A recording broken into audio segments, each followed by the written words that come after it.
Hello students, स्वागत है आपका रवि यादव क्लासेस पर। मैं हूं रवि और आज हम डिस्कस करेंगे पेमेंट ऑफ वेजेस एक्ट 1936 के 100 इम्पोर्टेंट एमसीक्यू, जो कि आपके एग्ज़ाम के लिए काफ़ी इम्पोर्टेंट है। तो यह वीडियो देखने के बाद आपका कॉन्फिडेंस डेफिनेटली बढ़ने वाला है।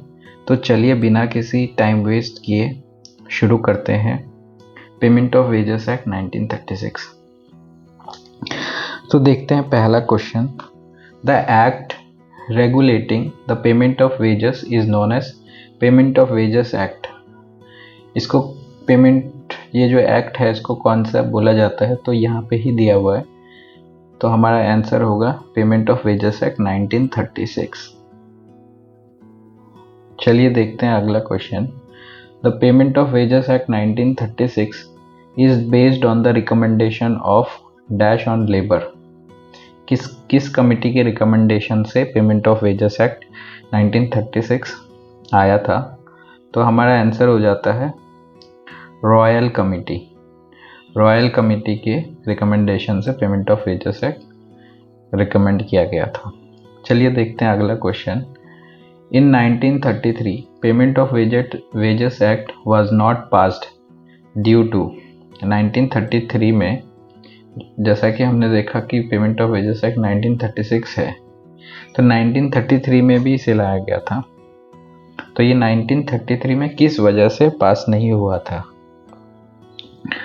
तो हमारा आंसर है डिसोल्यूशन ऑफ असेंबली। 1933 में असेंबली डिसॉल्व हो गई थी, उसकी वजह से payment of wages act was not passed in 1933। चलिए देखते हैं fourth question. The objective of Payment of Wages Act 1936 is to regulate the payment of wages in। कौन से क्लास की पेमेंट को रेगुलेट करने के लिए पेमेंट ऑफ वेजेस एक्ट लाया गया? तो हमारा ऑप्शन है all the classes of employed person, certain classes of employed person, certain classes of employers, या all the classes of employers. तो payment of wages act employer के लिए नहीं होता है, तो ये दोनों ऑप्शन हमारे आउट हो जाएंगे। ठीक है, all the classes of employed person, ये all the classes of employed person के लिए नहीं है, ये only certain classes of employed person के लिए है। ठीक है, जैसे इंडस्ट्रियल वर्कर जिनकी सैलरी ज़्यादा नहीं होती उनके लिए है। ठीक है, चलिए देखते हैं अगला question. The payment of wages act 1936 is essentially meant for the benefit and safeguard of interest of dash employees। कौन से employees not getting very high salary, जिनको ज़्यादा सैलरी नहीं मिलती है, और जो इंडस्ट्रियल सेक्टर में अभी हमने देखा था कि इंडस्ट्रियल एम्प्लॉय जो है जिनको ज़्यादा हाई सैलरी नहीं मिलती, उनके लिए पेमेंट ऑफ वेजेस एक्ट 1936 लाया गया था। सर्विस क्लास के लिए नहीं, चाइल्ड लेबर के लिए नहीं, एलाइड क्लास के लिए नहीं। ठीक है, चलिए देखते हैं अगला question. The regulation of payment of wages act 1936 are related to. ये किससे रिलेटेड है? Date of payment of wages, that is wages must be paid within time period prescribed in the act, तो ये सही है। Amount of deduction from wages whether fine और otherwise, ये भी सही है। तो रेगुलेशन ऑफ पेमेंट एक्ट ये किससे रिलेटेड है कि पेमेंट टाइम पे हो, ठीक है, विद इन टाइम पीरियड, तो ये हमारा सही हो जाएगा। और amount of deduction from wages whether fines और अदरवाइज, मतलब कोई भी अमाउंट जो उनके वेज से डिडक्ट हो रहा है, क्या वो फाइन है या अदरवाइज है, उसको रेगुलेट करने के लिए भी पेमेंट ऑफ वेजेस एक्ट लाया गया। तो हमारा आंसर हो जाता है बोथ। ठीक है, चलिए देखते हैं अगला question, seventh question. Seventh question कह रहा है कि the payment of wages act 1936 extend to.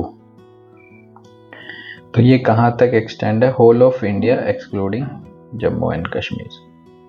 ठीक है, whole of India excluding Jammu and Kashmir हमारा आंसर हो जाता है। चलिए देखते हैं अगला question. The payment of wages act ensures payment of wages in a particular form and irregular intervals without authorized deductions।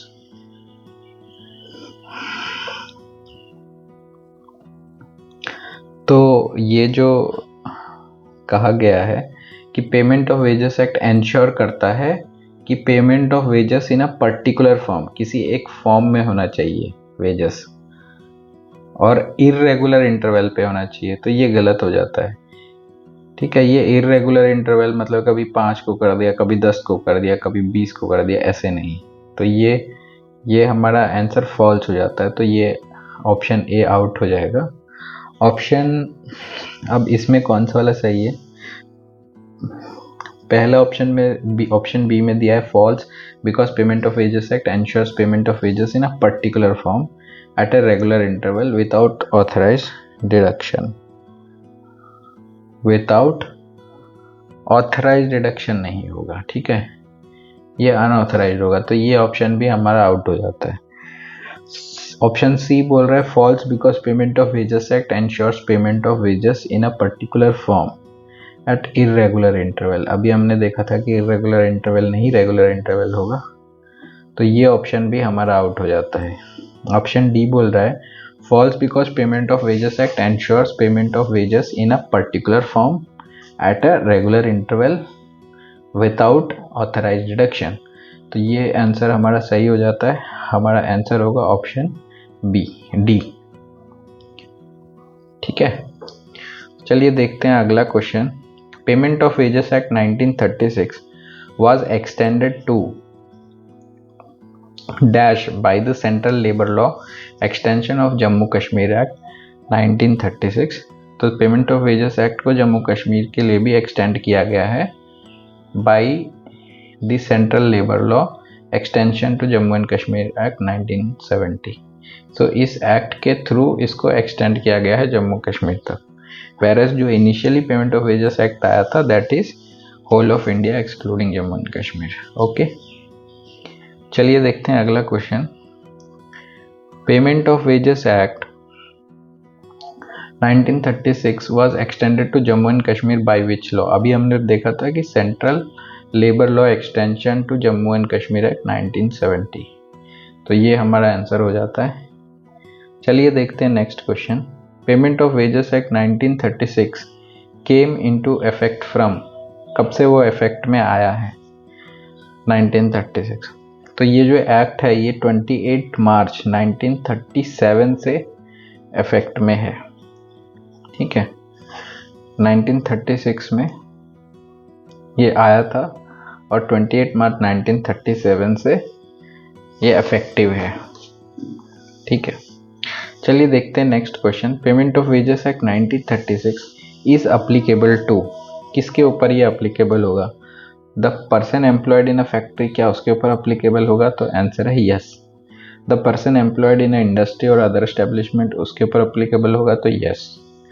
Person employed otherwise than a factory upon any railway by railway administration और either directly और through subcontract by a railway person fulfilling contract with railway administration, तो क्या उसके ऊपर applicable है? तो yes. तो हमारा आंसर हो जाएगा ऑल ऑफ द अबव, तो ये इन सब पे अप्लीकेबल है। चलिए देखते हैं नेक्स्ट क्वेश्चन।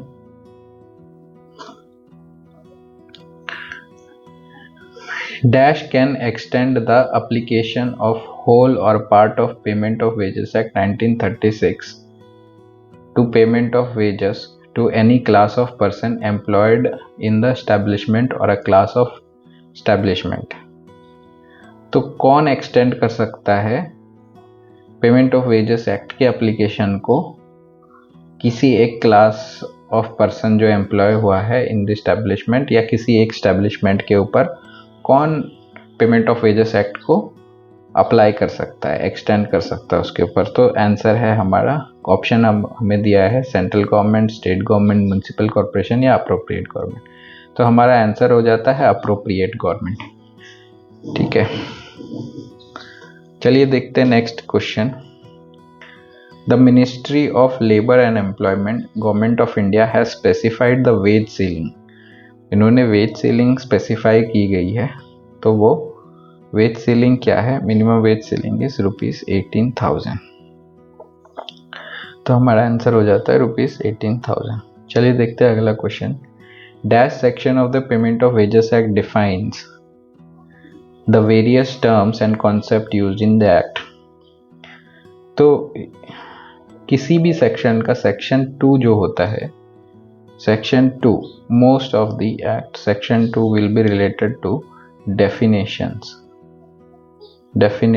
And terms. ठीक है, तो हमारा इसमें पूछा पेमेंट ऑफ वेजेस एक्ट में जो various terms and concept define किए गए हैं वो किस में है, तो वो है सेक्शन 2। तो हमारा आंसर हो जाता है सेक्शन 2, ऑप्शन ए। ठीक है, चलिए देखते हैं अगला question. According to payment of wages act 1936 means relation to railway, air transport service, mines, oil fields, the central government in relation to all other cases, the state government। ठीक है, तो payment of wages act में dash means क्या, किसके बारे में बात हो रही, तो ये बोल रहा है अप्रोप्रिएट गवर्नमेंट। पीछे हमने देखा था कि कौन किसी पेमेंट ऑफ वेजेस एक्ट को अप्लाई कर सकता है किसी स्टैब्लिशमेंट पे या किसी पर्सन किसी एम्प्लॉयड क्लास पे, तो वो है अप्रोप्रिएट गवर्नमेंट। अभी अप्रोप्रिएट गवर्नमेंट किसको बोलेंगे, तो हमारा यहाँ पे आंसर हो जाता है अप्रोप्रिएट गवर्नमेंट मीन्स। ठीक है, हमारा आंसर है appropriate government. Appropriate government means क्या है,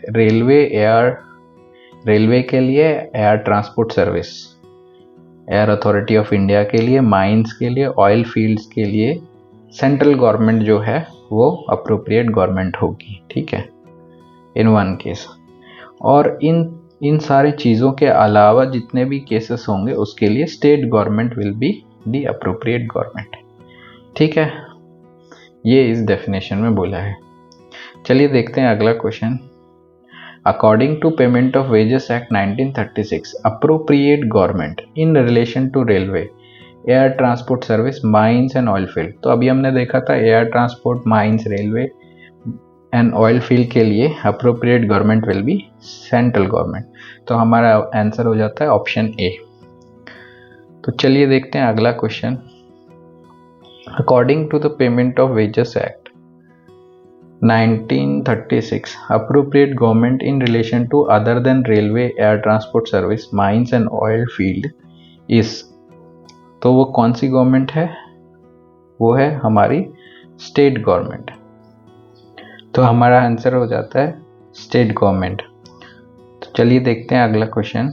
appropriate government in case of mines, appropriate government in case of mines, अभी हमने देखा था कि इन case of mines the appropriate government जो होगी वो हमारी हो जाएगी सेंट्रल गवर्नमेंट।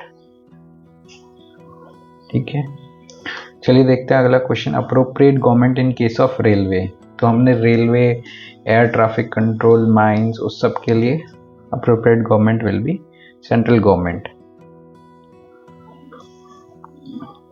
चलिए देखते हैं अगला question. Appropriate government in case of oil field, oil field के लिए भी अप्रोप्रिएट गवर्नमेंट सेंट्रल गवर्नमेंट होगी। ठीक है, who has power to make the rules under the payment of wages act 1936। तो अब रूल कौन बना सकता है in relation to payment of wages act 1936, तो appropriate government can make the rules. ठीक है, चलिए देखते हैं अगला क्वेश्चन।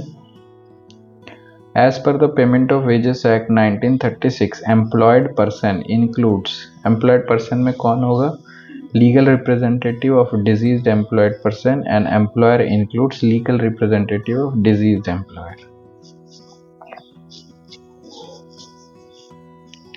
तो यहाँ बोला है as per payment of wages act 1936 employed person includes legal representative of deceased employed person. मतलब जो एम्प्लॉयड पर्सन है अगर वो मर जाता है तो उसके लीगल रिप्रेजेंटेटिव भी एम्प्लॉयड पर्सन की डेफिनेशन में इंक्लूडेड है, और एम्प्लॉयर की डेफिनेशन में उसके legal representative of diseased employer भी इंक्लूडेड है। क्या ये सही है, तो हमारा आंसर है यस, इट इज ट्रू। तो ये जो डेफिनेशन दी है ये सही है। चलिए देखते हैं अगला question. In case of payment of wages act 1936 factory means क्या है, फैक्ट्री का मतलब क्या है, तो यहाँ पे factory as a defined in section 2 of factories act 1948। तो पेमेंट ऑफ वेजेस एक्ट 1936 में दिया है कि जो फैक्ट्री का मीनिंग फैक्ट्री एक्ट 1948 में दिया है वही सेम मीनिंग है फैक्ट्री का as per payment of wages act 1936।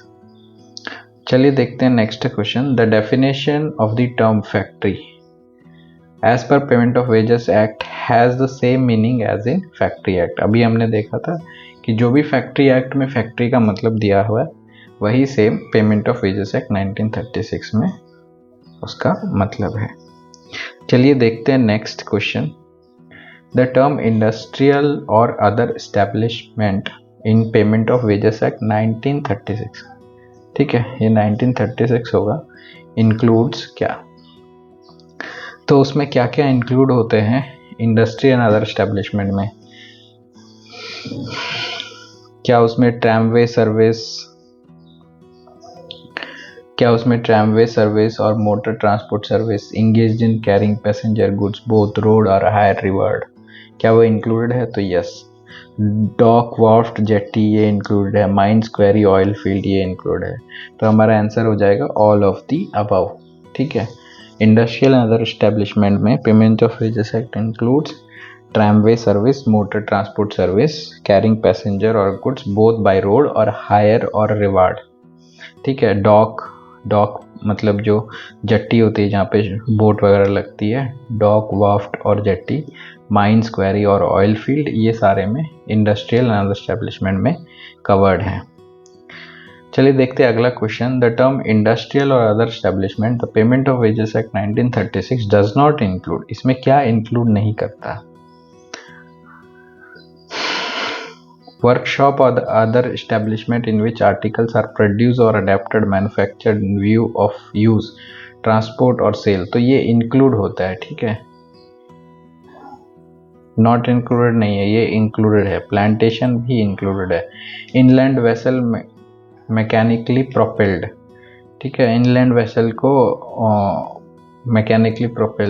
Mechanically उसे लगाया है तो ये भी इंक्लूडेड है। तो हमारा ऑप्शन हो जाता है नन ऑफ द अबव, ठीक है। तो हमारा आंसर है नन ऑफ द अबव। चलिए देखते हैं अगला question. Plantation under payment of wages act 1936 has the same meaning as it is under. तो यहाँ पे प्लांटेशन का मतलब जो है प्लांटेशन लेबर एक्ट 1951 में जो मीनिंग प्लांटेशन का है that same has been adopted in payment of wages act 1936, ठीक है। तो हमारा ऑप्शन हो जाता है option B, plantation labour act 1951। चलिए देखते हैं अगला question. Indian railway administrator under payment of wages act has the same meaning as it is under the Indian railway act 1989, ठीक है। तो यहाँ पे बोल रहा है रेलवे एडमिनिस्ट्रेशन का मतलब सेम दिया हुआ है जो कि इंडियन रेलवे एक्ट 1989 में है। The same meaning has been adopted in payment of wages act. चलिए देखते हैं अगला question. In terms under the payment of wages act 1936 wages can be paid, wages कैसे दिए जा सकते हैं? पैसे के फॉर्म में दिए जा सकते हैं। In term of capable being expressed in money, क्या इस फॉर्म में दिए जा सकते हैं? या किसी भी फॉर्म में, नाइदर ए और नॉर बी के फॉर्म में दिए जा सकते हैं, या आइदर ए और बी और बोथ। तो हमारा आंसर हो जाता है आइदर ए और बी और बोथ, ठीक है। उसको पैसा भी दे सकते हैं या पैसे की जगह कोई एक ऐसी वस्तु है जिसको पैसे के फॉर्म में एक्सप्रेस किया जा सके तो उस फॉर्म में भी दिया जा सकता है, या उन दोनों फॉर्म में भी दिया जा सकता है। चलिए देखते हैं अगला question. See the following two statement about definition of wages under payment of wages act 1936, choose the best option बोला। पहले वाले में दिया है any remuneration payable under any award और सेटलमेंट बिटवीन द पार्टीज और order of a court included definition of wages act, payment of wages act, क्या ये सही है? तो ये हमारा आंसर सही है।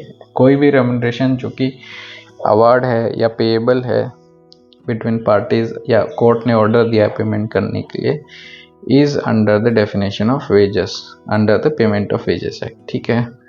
सेकेंड वाला में any remuneration which the person employed, जिसको एम्प्लॉय किया गया है, एंटाइटल है ओवर टाइम वर्क के लिए। ठीक है, उसने ओवर टाइम काम किया है और हॉलीडेज या छुट्टी पे काम किया है या any leave period is included in definition of wages. क्या वो डेफिनेशन ऑफ वेजेस में इंक्लूडेड है? ओवर टाइम का पैसा या छुट्टी पे काम किया जो उसका रेम्यूनरेशन का पैसा, क्या वो वेजेस में इंक्लूडेड है? तो हमारा आंसर है yes, it is in the definition of wages. तो हमारा आंसर हो जाता है both statement A and statement 1 and 2 are true. हमारा ऑप्शन हो जाता है ऑप्शन ए। चलिए देखते हैं next question.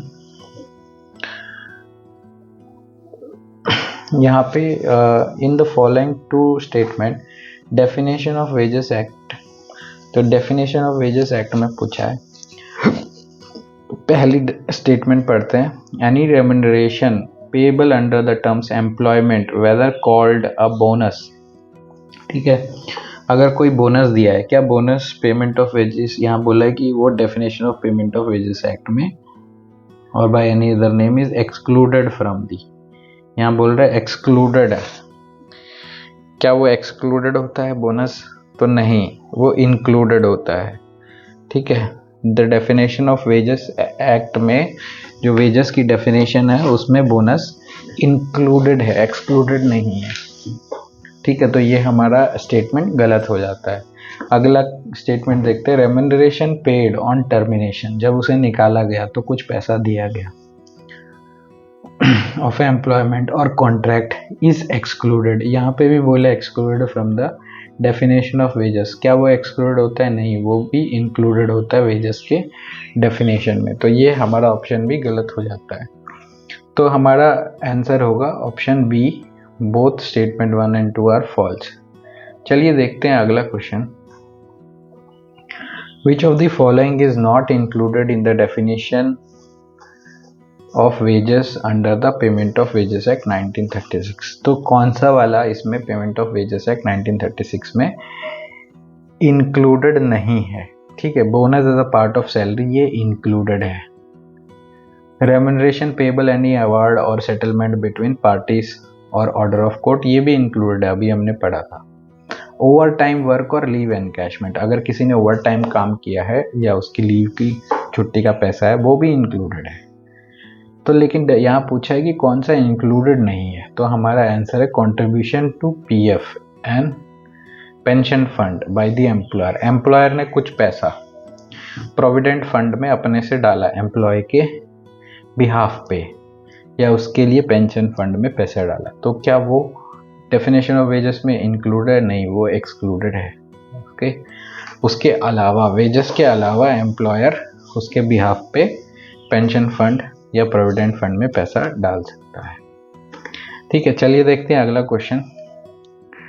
Question number 34, which of the following is included, कौन सा वाला इंक्लूडेड है? अभी यहाँ पूछे कौन सा included in definition of wages act 1936। तो contribution of payment of fund and pension fund by employer ये एक्सक्लूडेड है, ये इंक्लूडेड नहीं है। ठीक है, ट्रैवलिंग अलावेंस और the value of travelling concession, कुछ पैसा आने जाने के लिए दिया, ऑफिस पहुंचने के लिए कुछ पैसा कन्वेंस दिया, क्या वो वेजेस में इंक्लूडेड है? तो वो एक्सक्लूडेड है।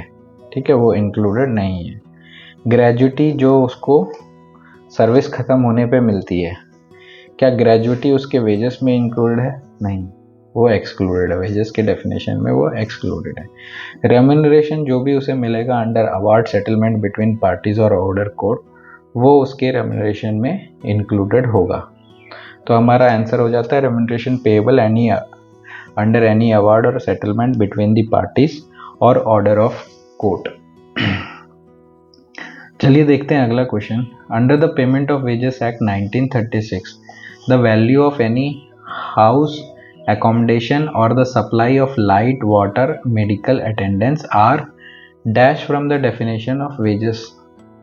तो यहाँ बोला गया है जो भी उसको घर मिलता है, accommodation मिलता है या लाइटिंग या पानी या मेडिकल अटेंडेंस कुछ जो उसे मिलता है, क्या वो उसके वेजेस के डेफिनेशन में इंक्लूड होगा?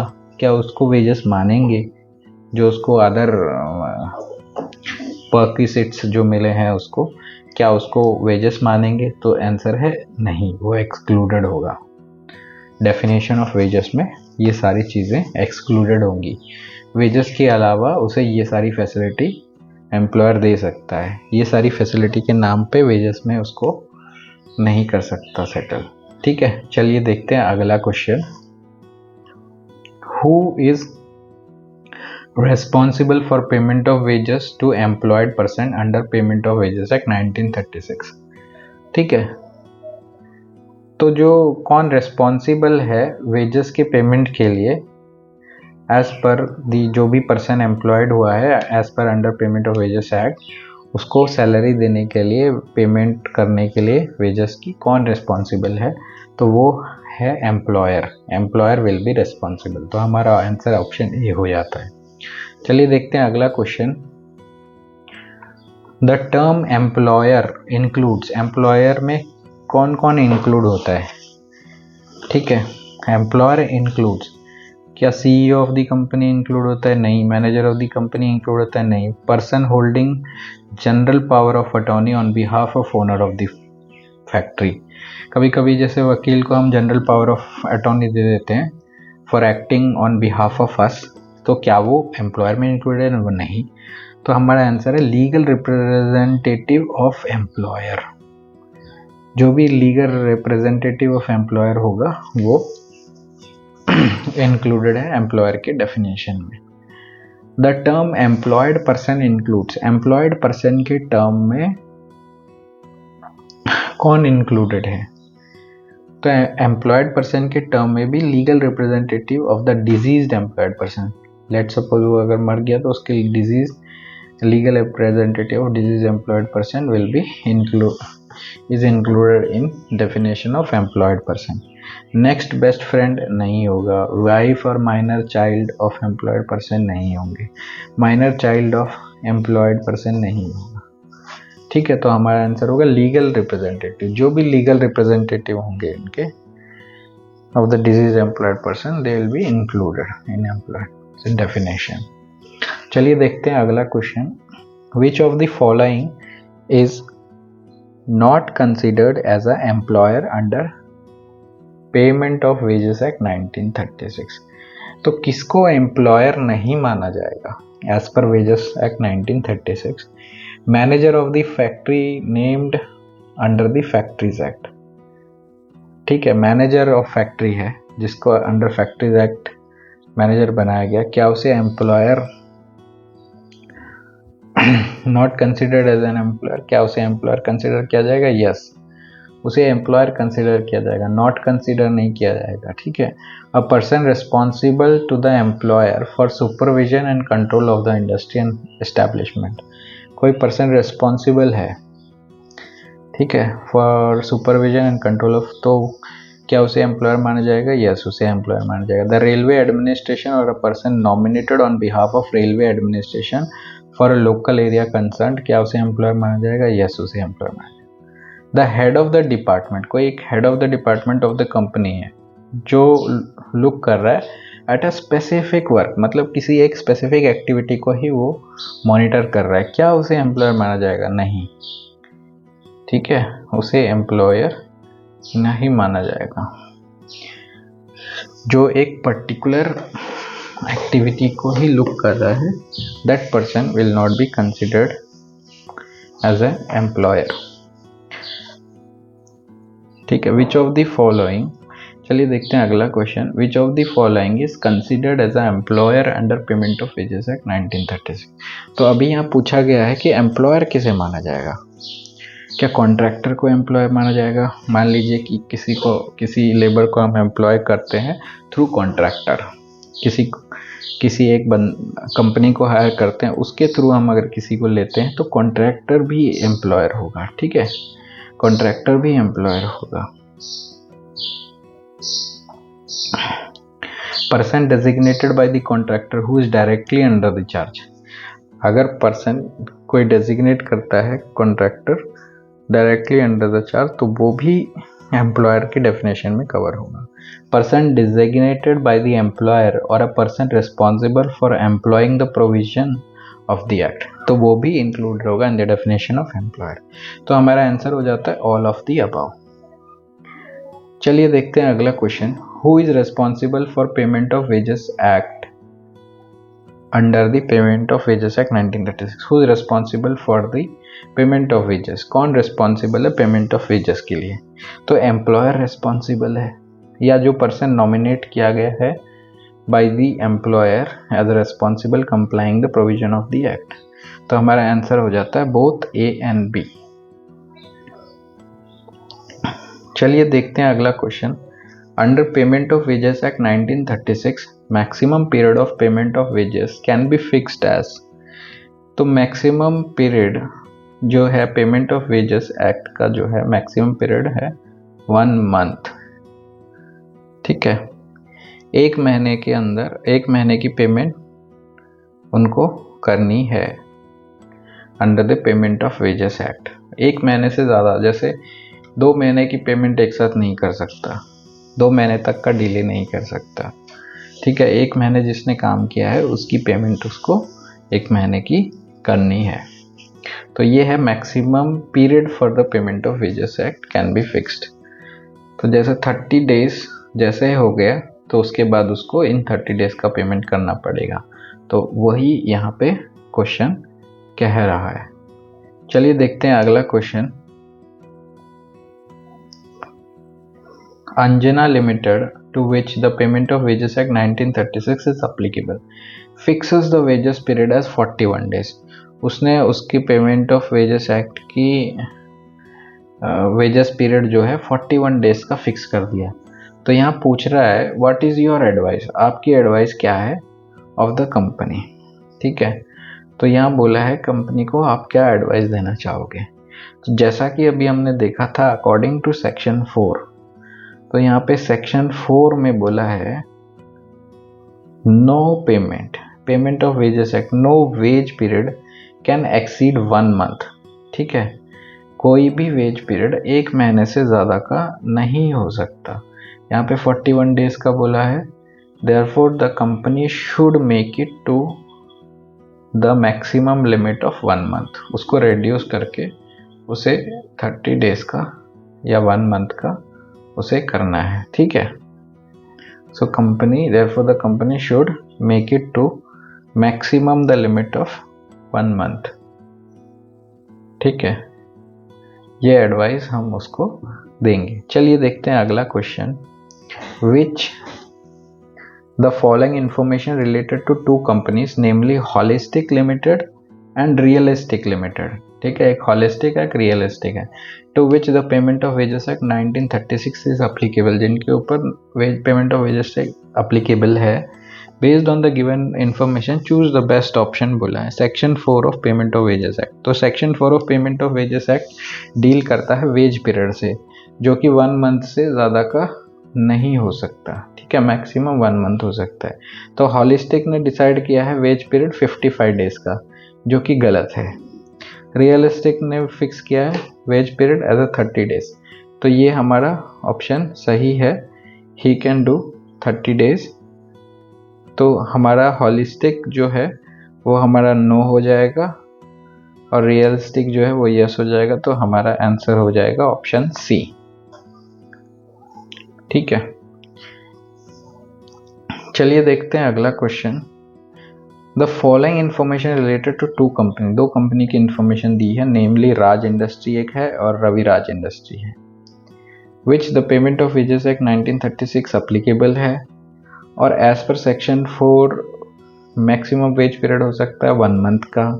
राज इंडस्ट्री ने फिक्स कर दिया 15 दिन का, तो ये इन्होंने 15 दिन का वेज पीरियड फिक्स किया है। ठीक है, एवरी 15 डेज पे ये उनको सैलरी देना चाहते हैं एवरी 15 डेज के बाद।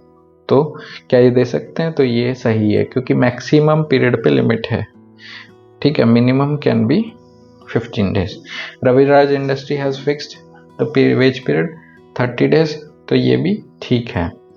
तो हमारा ऑप्शन हो जाता है ऑप्शन डी, बोथ यस। ठीक है, चलिए देखते हैं अगला question. Who will fix the period for payment of wages? Payment of wages के लिए जो वेज पीरियड है ये कौन फिक्स करेगा? ठीक है, या तो एम्प्लॉयर फिक्स करेगा या the person nominated by the employer as a person responsibility for complying the provision of the act, या एम्प्लॉयर ने किसी को नॉमिनेट किया हुआ है उस एक्ट के प्रोविजन को कंप्लाई करने के लिए, तो दोनों में से कोई भी कर सकता है। तो हमारा ऑप्शन हो जाएगा ए और बी। ठीक है, चलिए देखते हैं अगला question. Payment of wages act required to be done before dash after the last day of wage period in case where the railway factory establishment employs more than or equal to 1000 people। तो यहाँ बोला गया है the payment of wage is required to be done before। चलो veg period तो 30 days का कर दिया, लेकिन पेमेंट ऑफ वेज जो है वो हमको कब करना है? After the last day of wage period. ठीक है, जो last day of wage period है उसके कितने दिन के अंदर अंदर हमको पेमेंट करनी है? अगर जो एस्टेब्लिशमेंट है वो एम्प्लॉय करता है मोर देन और इक्वल टू 1000 पीपल, 1000 से ज़्यादा लोग हैं एम्प्लॉय किए हुए हैं, तो पेमेंट उसको लास्ट वेज पीरियड से कितने दिन के अंदर अंदर करनी है? चलो वो तो वेज पीरियड था, ठीक है, लेट्स से 30 डेज का वेज पीरियड था, वेज पीरियड ख़त्म हो गया, उसके वेज पीरियड ख़त्म होने के बाद कितने दिन के अंदर अंदर वेज पेमेंट करनी है? अगर 1000 प्लस एम्प्लॉयड हैं इन दैट पर्टिकुलर एस्टेब्लिशमेंट, तो हमारा आंसर हो जाता है 10th डे। ठीक है, 10 दिन के अंदर अंदर 10th डे से पहले पहले करनी। सो 30 प्लस 10, अगर ये वेज पीरियड है तो वेज पीरियड जैसे ही ख़त्म हुआ उसके 10 दिन के अंदर अंदर हमें पेमेंट करनी है if there are more than 1000 employ. चलिए देखते हैं अगला question. The payment of wages is required to be done before, यहाँ बोला है कब करनी है? After the last day of wage period in case where the railway factory industry establishment employ less than 1000। यहाँ पे बोल रहा है कि 1000 से कम है, 999 है। ठीक है, तो उस केस में हमें कितने दिन के अंदर अंदर पेमेंट करनी है जब वेज पीरियड ख़त्म हो जाएगा? तो वो है 7th डे से पहले पहले। Okay, before 7 should be done before 7th day after the last day of wage period. जैसे वेज पीरियड ख़त्म होगा उसके 7 दिन के अंदर अंदर हमें पेमेंट करनी है अगर 1000 से कम एम्प्लॉय हैं इन अ पर्टिकुलर एस्टेब्लिशमेंट। चलिए देखते हैं अगला question.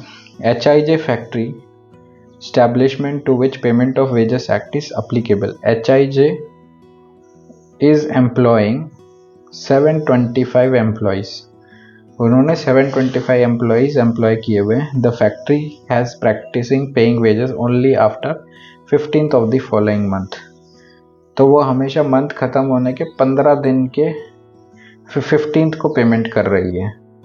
What is your advice?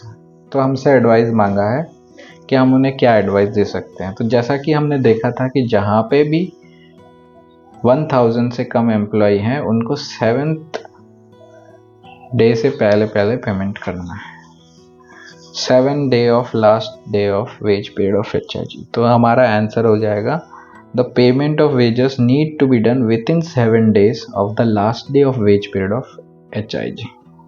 ठीक है, तो हमारा आंसर ऑप्शन सी हो जाएगा।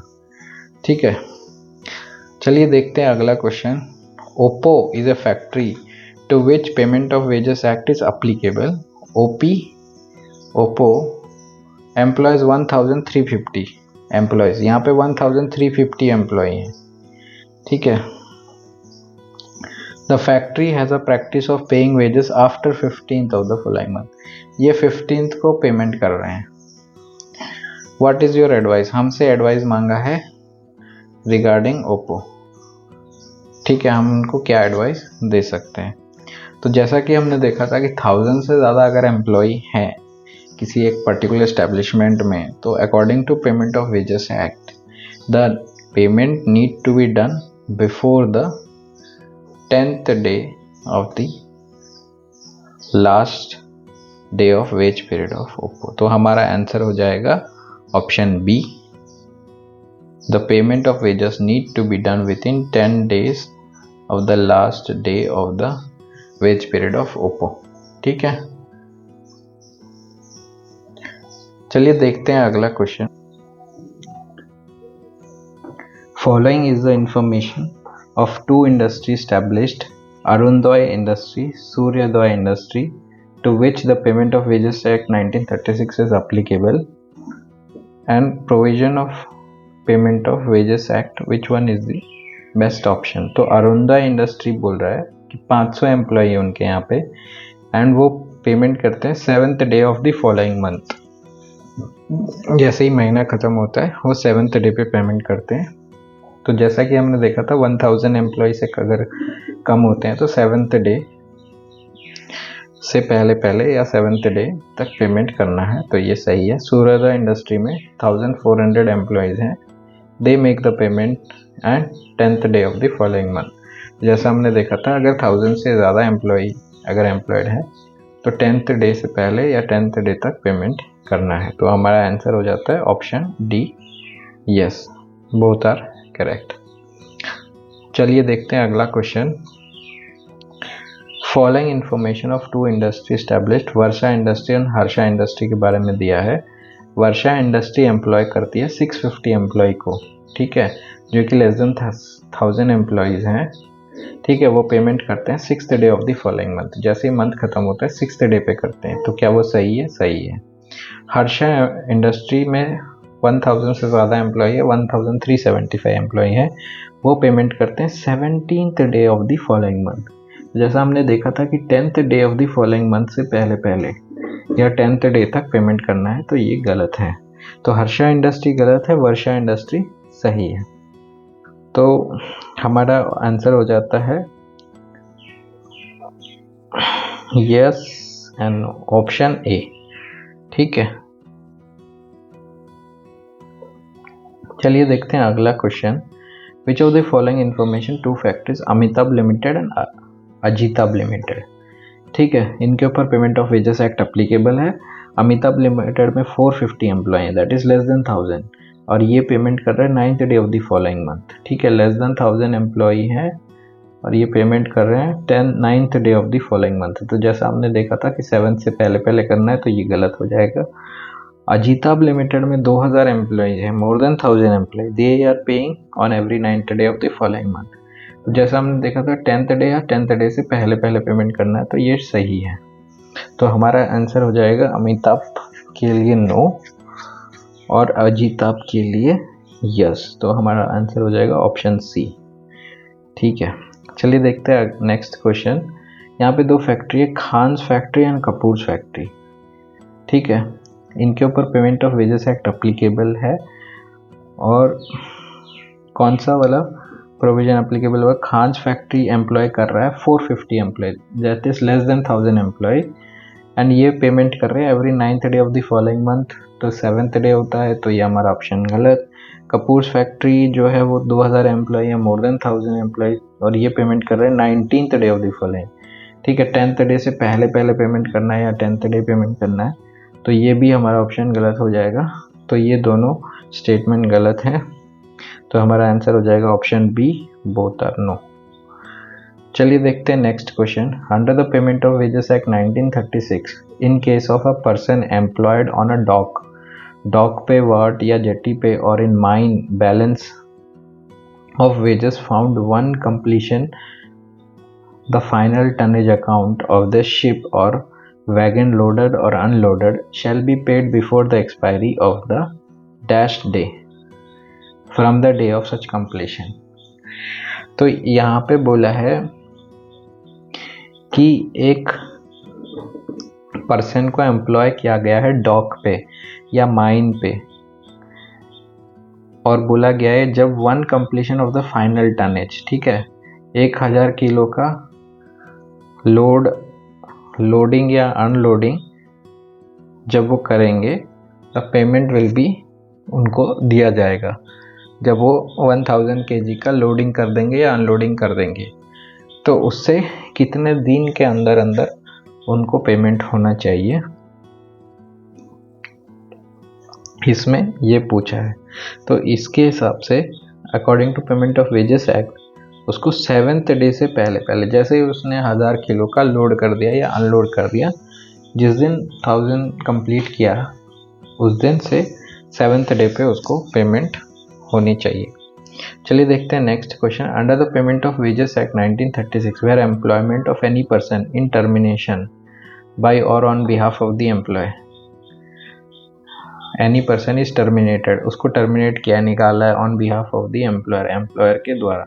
The wages earned by him, जो भी पैसा उसने कमाया है, shall be paid before the expiry of the working day. ठीक है, जो वेजेस उसने कमाया है वो उसे पे किया जाएगा before the expiry of working day from the day on which the employment is terminated. ठीक है, कौन से दिन से? Before the expiry of dash working day. ठीक है, तो under the payment of wages act 1936 where the employment of any person is terminated, किसी पर्सन को अगर हमने टर्मिनेट किया है या एम्प्लॉयर ने टर्मिनेट किया है, जो भी उसका पैसा कमाया हुआ है उसको पे करना है before 2nd working day from the day on which the employment is terminated. ठीक है, 2nd वर्किंग डे से पहले उसको उसकी पेमेंट मिल जानी चाहिए। चलिए देखते हैं अगला question. Mister A was terminated by the employer, A को टर्मिनेट कर दिया गया of the factory with a reason of non satisfaction of the performance, उसकी परफॉर्मेंस ठीक नहीं थी। Mister A's work was not satisfactory. When the wages earned by mister A till date of termination need to be paid, कब उसे pay किया जाना चाहिए? तो जैसा कि अभी हमने देखा था, before the expiry of the 2nd working day from the termination, जैसे ही उसको टर्मिनेट किया उसके 2 दिन के अंदर अंदर उसका पेमेंट करना है, 2nd वर्किंग डे से पहले उसका पेमेंट हो जाना चाहिए। As per the section 5 of the payment of wages act 1936 all the payment of wages shall be made on, कब किए जानी चाहिए पेमेंट? तो सारी पेमेंट जो है वो एक वर्किंग डे पे होनी चाहिए। ठीक है, all the payment shell be made on working day, Sunday को नहीं होनी चाहिए, पब्लिक हॉलीडे को नहीं, मंडे को नहीं। ठीक है, all the payment shell be made on working day. ठीक है, तो पेमेंट ऑफ वेजेस एक्ट बोलता है कि वर्किंग डे पे पेमेंट होनी चाहिए। As per the section 6, section से बोलता है payment of wages act 1936 the payment of wages can not be in. ठीक है, तो पेमेंट ऑफ वेज जो है वो काइंड में नहीं दे सकते, हम चावल दाल उसको नहीं दे सकते, करेंसी नोट में दे सकते हैं, कॉइन्स में दे सकते हैं, या उसके बैंक अकाउंट में पैसा जमा कर सकते हैं। ठीक है, ये तीनों ऑप्शन हम दे सकते हैं, लेकिन काइंड नहीं दे सकते। As per the section 6 of the payment of wages act 1936 payment of wages can be in, currency note में हो सकता है, चेक पेमेंट हो सकता है, क्रेडिटिंग एम्प्लॉयज बैंक अकाउंट। तो आंसर हो जाएगा ऑल ऑफ द अबव। चलिए देखते हैं अगला question. Sharda industry employing 1000 employ. ठीक है, शारदा इंडस्ट्री में 1000 एम्प्लॉय है, to which provision of payment of wages act 1936 are applicable, decide to make the payment to its employ on every 7th of the following month. Every 7th of the following month को decide कर रहा है in the form of textile. ठीक है, उनको कपड़ा दे रहा है, शर्ट दे रहा है, ड्रेस मटेरियल दे रहा है या साड़ी दे रहा है, मैन्युफैक्चर्ड बाय द इंडस्ट्री, जो वो मैन्युफैक्चर करते हैं। तो यहाँ पे आपकी एडवाइस मांगी है, क्या वो दे सकता है? तो जैसा कि हमने पढ़ा था अभी, payment of wages act 1936 does not allow, ठीक है, does not allow payment of wages in kind में वो अलाउ नहीं करता है। Therefore the change of method of payment of wages, cash, cheque या credit in the bank account of the employ में उसको करना पड़ेगा। तो हमारा आंसर हो जाता है payment of wages act 1936 does not allow payment of wages in kind. ठीक है, तो ये हमारा ऑप्शन सी हो जाएगा। चलिए देखते हैं अगला question. Which of the following is considered to be deduction from the wages paid by the employer of the employee. तो कौन से वाले को हम कंसिडर कर सकते हैं deduction from the wages paid by the employ? Withholding increment, क्या वो डिडक्शन हो सकता है? नहीं। The reduction to a lower post और टाइम स्केल और to the lower stage in the time scale, क्या वो डिडक्शन माना जाएगा? नहीं। सस्पेंशन को डिडक्शन माना जाएगा? नहीं। तो हमारा आंसर हो जाता है नन ऑफ द अबव। ठीक है, चलिए देखते हैं अगला question. Which of the following is considered to be deduction from the wages paid by the employer to the employee? तो कौन से किस which of the following is considered to be deduction from the wages paid by the employer to the employee? तो किसको हम deduction मानेंगे? तो यहाँ बोला with holding of increment, promotion और स्टॉपेज ऑफ इंक्रीमेंट और एफिशिएंसी बार, तो ये होगा हमारा आंसर नहीं। Payment of wages bye the employed person to the employer or his agent, payment made by the employed person or his agent, तो हमारा answer होगा जो भी पेमेंट, ये ऑप्शन बी हो जाएगा, payment made by the employed person. Employed person के द्वारा जो भी कोई पेमेंट की गई है to the employer or his agent, तो वो following can be considered as deduction from the wages paid by the employer to the employee। ठीक है, एम्प्लॉय होगा और हिज एजेंट। ठीक है, कोई भी पेमेंट एम्प्लॉयड पर्सन के द्वारा की गई थी to the employ,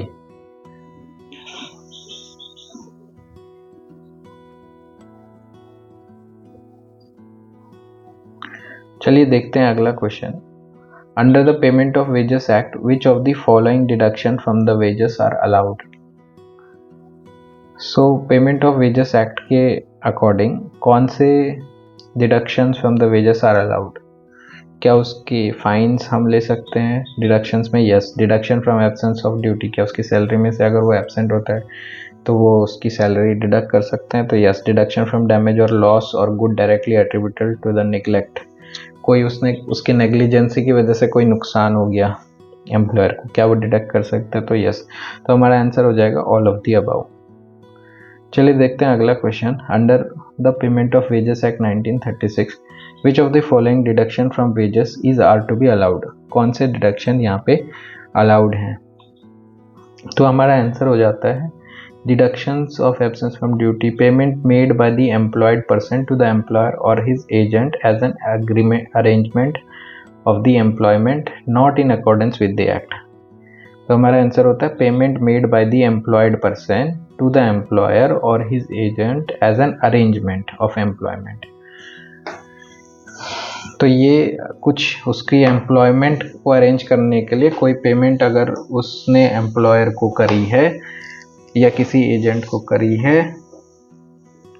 which is not in accordance with the act, तो वो नॉट अलाउड है। ठीक है, दिस इज नॉट अलाउड।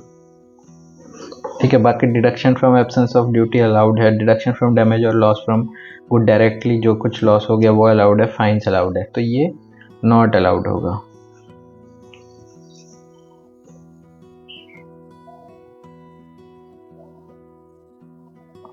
चलिए देखते हैं अगला question. Payment of wages act, which of the following deduction from the wages are allowed? कौन से deduction from the wages are allowed? तो deduction for recovery of advances or interest thereon, ये allowed है, yes. Deduction for recovery of loan, कुछ advance दिया था उसका interest हम एडवांस और इंटरेस्ट हम डिडक्ट कर सकते हैं, यस। कुछ हमने लोन दिया था उसकी लोन की रिकवरी कर सकते हैं वेजेस से, तो yes. Deduction of recovery of loan granted for house building और अदर पर्पस, तो इसको भी हम डिटेक्ट कर सकते हैं, तो हमारा आंसर हो जाएगा ऑल ऑफ दी अबव। चलिए देखते हैं अगला question. Under the payment of wages act 1936, the total amount of deduction from wages shall not exceed, कितने अमाउंट से एक्सीड नहीं होना चाहिए? तो 75% ऑफ वेज का नहीं जाना चाहिए। लेट सपोज उसकी सैलरी 10,000 है, 10,000 में 7,500 से ज़्यादा डिडक्शन हम नहीं कर सकते। ठीक है, मिनिमम उसको 25% सैलरी वेजेस मिलना ही मिलना चाहिए। ठीक है, तो 75% से ज़्यादा हम डिडक्शन नहीं कर सकते। Where the total deduction are wholly or partly made for the payment of cooperative society. ठीक है, payment for the payment to the cooperative society. चलिए देखते हैं अगला question. Where the payment of wages act 1936, the total amount of deduction from wages shall not exceed of the wages in case where total deduction are not for the payment of cooperative society. cooperative society के लिए नहीं है तो उसमें कितने से exceed नहीं कर सकते डिडक्शन को, तो वो है 50%।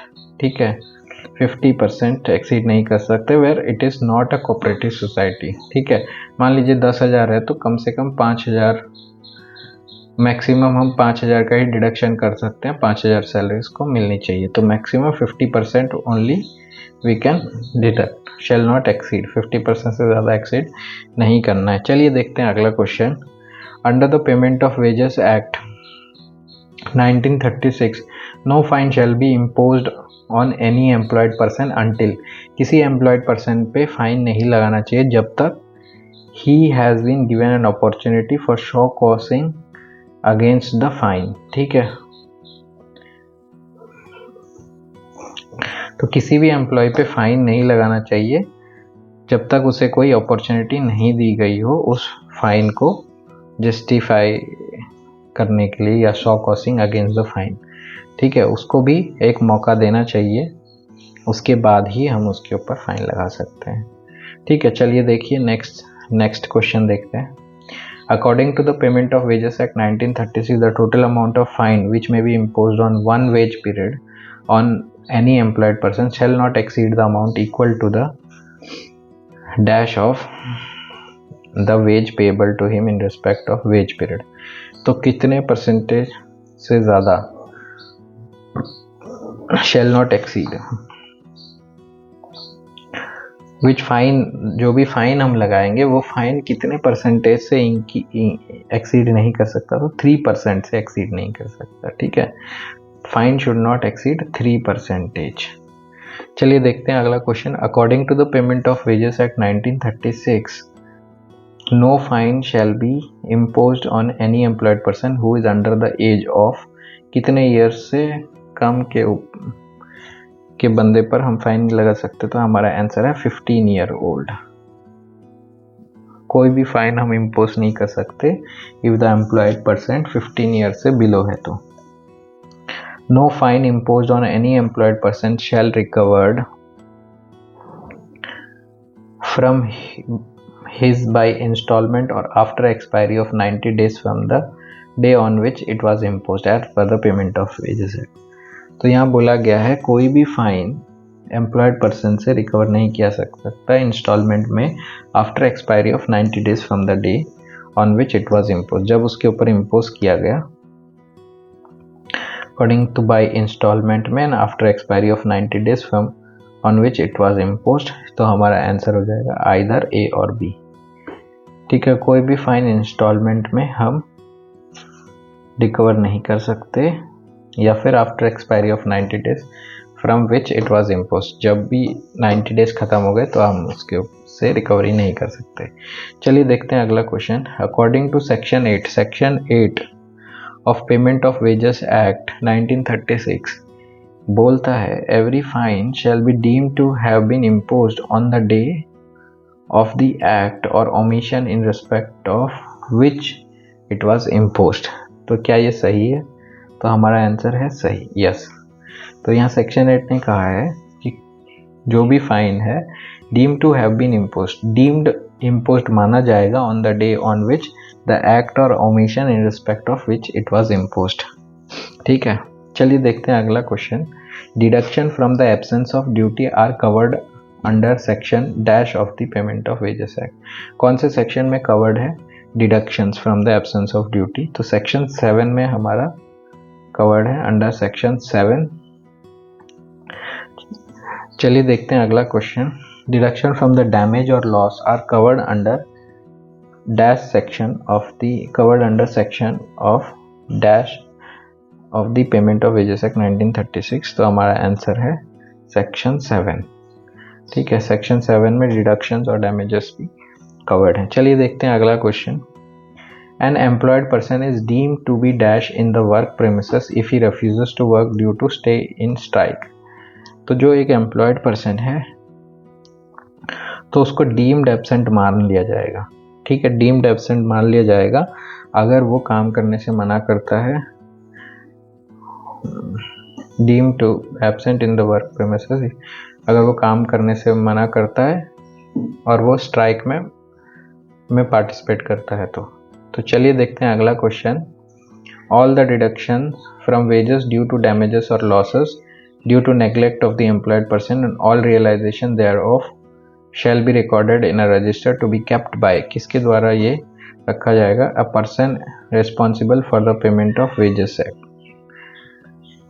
सो जो भी डिडक्शन है from the wages due to damages or losses due to neglect of the employed person, all realization thereof shall be recorded in a register and are to be kept by a person responsible for the payment of wages। ठीक है, जो भी responsible है ये उसके द्वारा रखा जाना चाहिए। चलिए देखते हैं अगला question. According to section 13A of the payment of wages act 1936, every employer, जो भी एम्प्लॉयर है, shall maintain such register and records giving such particulars of the person employed by him, the work performed by them, the wages paid to them and deduction made from their wages, receipt given by them and such other particulars are in such form as may be prescribed। 13A के according payment of wages act 1936 every employer को maintain करना है register records. ठीक है, उसमें उनकी payment, receipt, ये सारे डिटेल्स उसमें मेंशन होंगी। चलिए देखते हैं अगला question. According to section 13A of payment of wages act 1936, every record and register must be kept at least, कब तक उसको रखना चाहिए? एटलीस्ट 3 साल तक उसको रखना चाहिए। चलिए देखते हैं अगला question. An inspector appointed under payment of wages act shall be the inspector of all factory within the local limits assigned to him, जो भी उसको local limits assigned की गई हैं तो he will be the inspector of all the factories। चलिए देखते हैं अगला question. Who appoints inspectors for the establishment other than factories under the payment of wages act 1936? तो कौन अपॉइंट करता है इंस्पेक्टर को? तो वो करती है अप्रोप्रिएट गवर्नमेंट। तो हमारा आंसर हो जाता है appropriate government. Who appoints the inspector for establishment for a class of factory, किसी एक particular class of factory, industry और other establishment under payment of wages act 1936 में, तो ये भी अपॉइंट करती है अप्रोप्रिएट गवर्नमेंट। चलिए देखते हैं अगला question. Dash has the power to appoint the inspector under the payment of wages act 1936, तो आंसर है appropriate government has the power to appoint the inspector under payment of wages act 1936। चलिए देखते हैं अगला question. Under which of the following is are the powers of the inspector appointed under payment of wages act 1936? तो यहाँ पे पूछा है make such तो यहाँ पे पावर्स ऑफ इंस्पेक्टर पूछा है। मेक सच एग्जामिनेशन, क्या वो make such examination inquiry as a thing fix in order to ascertain whether the provision of act are being observe, तो ये सही है, ये उसके पावर्स हैं।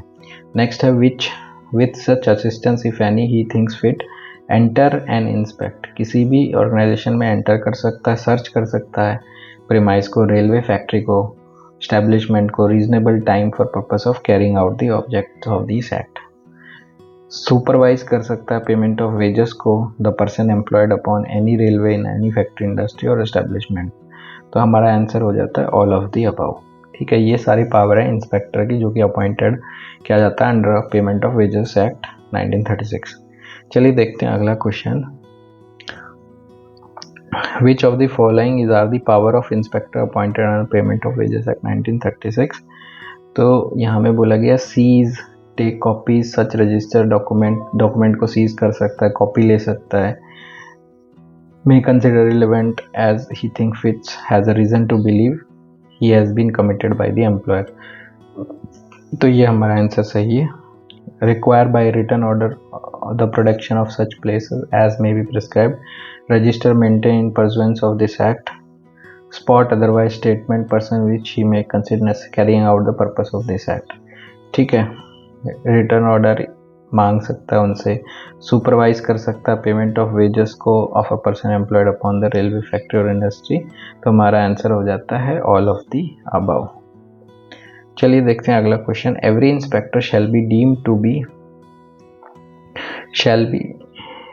B dash within the meaning of IPC 45/186।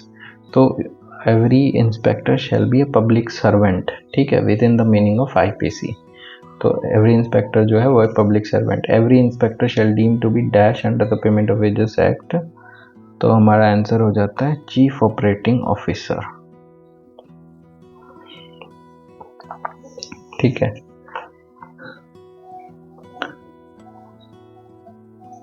Chief operating officer on public servant.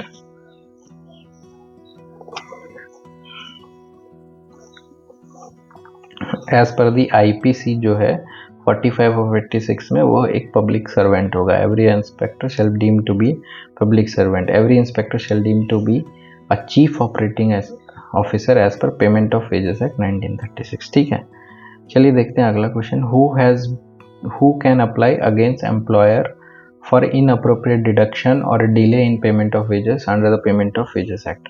तो वो जो एम्प्लॉय है वो who can apply against the employer, for कौन अप्लाई कर सकता है फॉर इररिलेवेंट डिडक्शन, या तो एम्प्लॉयर हिमसेल्फ, ठीक है। इनअप्रोप्रिएट डिडक्शन एम्प्लॉयर हिमसेल्फ वो खुद कर सकता है, लीगल प्रैक्टिशनर से करवा सकता है, official for registered under trade union उससे करा सकता है, या आंसर हो जाएगा हमारा एनी ऑफ द अबव। चलिए देखते हैं अगला question. What is the time limit of application of inappropriate deduction. Inappropriate deduction delay in payment की टाइम लिमिट क्या है? तो ये है 12 मंथ, ठीक है। 12 मंथ के टाइम लिमिट है फॉर इनअप्रोप्रिएट डिडक्शन अगर कुछ हुआ है, डिले इन पेमेंट अगर कुछ हुआ है तो। चलिए देखते हैं अगला question. Under the payment of wages act 1936 where there is any dispute, कोई डिस्प्यूट है पर्सन्स के साथ में, or person being legal representative or representative of employed or the person employed to the decision of such dispute shall be final, or the employed person the decision of the dash, किसका decision, decision of the dash on such dispute shall be final, किसका decision final माना जाएगा इस case में? तो authority hearing the application, ठीक है, जो अथॉरिटी हियर कर रही है एप्लीकेशन को उसका डिसीजन फाइनल माना जाएगा। चलिए देखते हैं अगला question. Any inquiry under section 15 of payment of wages act 1936 is deemed to be judicial proceeding, ठीक है, उसे जुडिशियल प्रोसीडिंग के द्वारा सॉर्ट आउट किया जाएगा। चलिए देखते हैं अगला क्वेश्चन।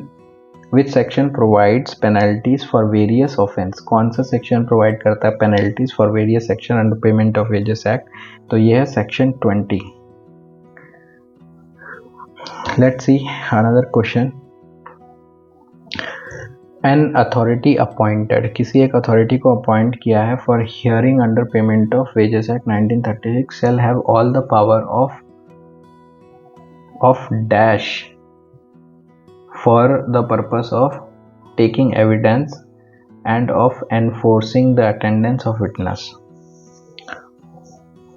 तो टेकिंग पावर ऑफ क्या? Taking power of civil court, ठीक है। एन अथॉरिटी अपॉइंटेड, जिस भी अथॉरिटी को अपॉइंट किया है पेमेंट ऑफ वेजेस एक्ट का केस को हियर करने के लिए, उसके पास वो सारी पावर होंगी जो पावर एक सिविल कोर्ट के पास होती है for the purpose of taking evidence and enforcing the attendance of witness, ठीक है।